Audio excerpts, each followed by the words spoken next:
পরিবর্তনের কথা বললাম যারা, তারাই এসে আবার কি করে বলি যে এই নারী কমিশনের এই সুপারিশ আসলে ছুঁড়ে ফেলে দিতে হবে?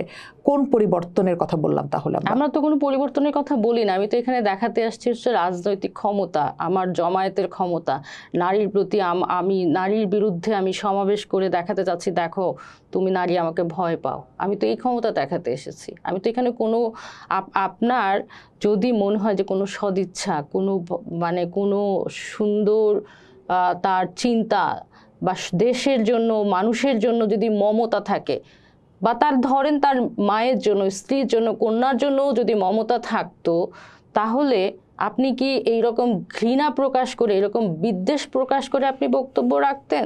নাকি আপনি একটা মমতা দিয়ে আপনি বলতেন যে আমার এই জায়গাতে আপত্তি আছে, আমরা বসি, আসেন, কথা বলি, আপনারা এইভাবে চাইছেন, আমরা এইভাবে চাইছি, কিভাবে আমরা এক হতে পারি? আপনি তো সেই আলাপ করছেনই না। আপনি তো বলছেন ছুঁড়ে ফেলে দিতে, মানে আপনি কোনো স্কোপই দিতে চান না। মানে আপনি একটা দেশের অর্ধেকের বেশি, এখন 51%, 52% সম্ভবত নারী ভোটার, 52%, আপনি এই অংশটাকে আপনি কোনোভাবেই আপনি রাখছেন না, মানে মাথাতেই নিচ্ছেন না। আপনি তাকে ঠিক করে দিচ্ছেন, তার ভালো মন্দ চলাফেরা, আইন কানুন ইত্যাদি সবকিছু আপনি ঠিক করছেন। একটা মজার ব্যাপার দেখেন রুমি, সেক্ষেত্রে তাহলে আমার এই যে 52% ভোটার, হ্যাঁ তো আপনি তো রাজনৈতিক দল, তাহলে কি আপনি ভোট কেন্দ্রে 52%-এর উপস্থিতি চান?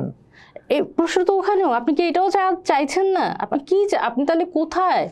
মানে আপনি যে এইভাবে নাই করে দিচ্ছেন, তাহলে আপনি এই 52% মানুষকে, আপনি তো বাসায়ও ফেরেন, আপনি যেটা বলছিলেন শুরুতেই না, বাসায় আপনি কিভাবে ফেরেন? কোন মুখে কালকে বাসায় ফিরেছেন আপনি এইরকম বিদ্বেষ পোষণ করে বক্তব্য রাখার পরে? এবং আপনাদেরকে যে গালিগালাজ করা হলো, এবং যে গালিগালাজ করা হলো, এই শব্দগুলো উচ্চারণ করে আসলে কিভাবে একটা মানুষ যেতে পারে তার সন্তানের কাছে, তার স্ত্রীর কাছে? এটাকে ঠিক কি দৃষ্টিভঙ্গি মনে হয় আপনার কাছে, যে একজন নারীকে আমি চট করে বলে দিলাম যে সে বেশ্যা? হ্যাঁ, এবং আপনি দেখেন, আপনি যাতে ইসলামের বিধান অমুক বলে, ইসলামকে এরকমভাবে গালাগালি করে নারীকে ইয়ে করার কথা কোথাও কি আছে? আমি কালকে বলছিলাম, অনেকজন নানানভাবে একটু কমেন্ট দেওয়ার চেষ্টা করছিলাম যে কেউ কাইন্ডলি আমাকে একটু দেখাবেন যে এইভাবে বিদ্বেষপূর্ণ শব্দ ব্যবহার করে এবং তাদেরকে ব্যভিচারী অমুক তমুক যা মুখে আসছে বলে আপনি যে আপনার মতামত দিয়ে যাচ্ছেন, তো এইটা কি আপনার যে ধর্ম সেখানে কি আছে?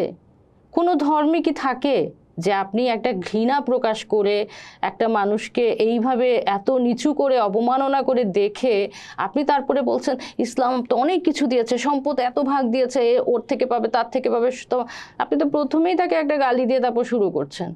মানে আপনি আসলে কিভাবে মেয়েদেরকে দেখেন আপনি তো কালকে স্পষ্ট করে দিলেন, তাই না? তাহলে তখন তো আপনার দেওয়া বিধান বা আপনার দেওয়া সুপারিশ আসলে আমি কতটুকু নিব, আপনার কি মনে হলো না যে আমি নিব কি নিব না সেই গ্রহণযোগ্যতা তৈরি, জায়গাটা তৈরি হওয়া দরকার? আপনি তো সেটাও করলেন না।